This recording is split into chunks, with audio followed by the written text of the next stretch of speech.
Flavourful feast চ্যানেলে সবাইকে স্বাগতম।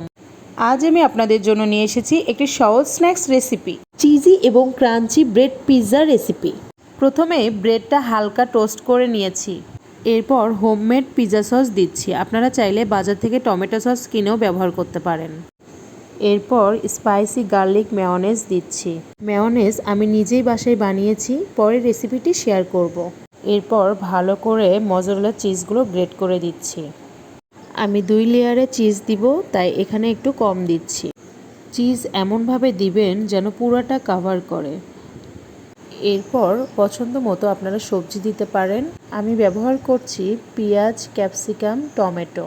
এরপর চিকেন সসেসগুলো হালকা ভেজে নিয়েছিলাম, এগুলো আমি দিয়ে দিচ্ছি। তারপর সব কিছুর ওপরে প্রচুর মজরেলা চিজ গ্রেট করে দিচ্ছি। এইভাবেই সবগুলো ব্রেড রেডি করে নিচ্ছি।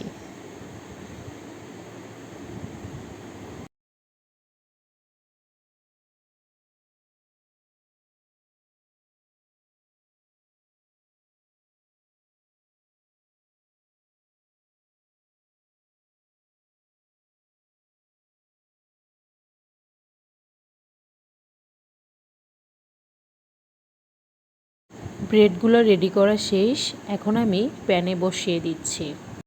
প্রথমেই প্যানে বাটার দিয়ে দিচ্ছি। এবার প্যানে ব্রেডগুলো বসিয়ে দিচ্ছি। ঢাকনা দিয়ে ঢেকে কম আঁচে 4 থেকে 5 মিনিট রান্না করতে হবে, যতক্ষণ না চিজ গলে যায়। আপনি চাইলে ওভেনেও করতে পারেন। আমি ওপরে হালকা অরিগেনো ছিটিয়ে দিয়েছি।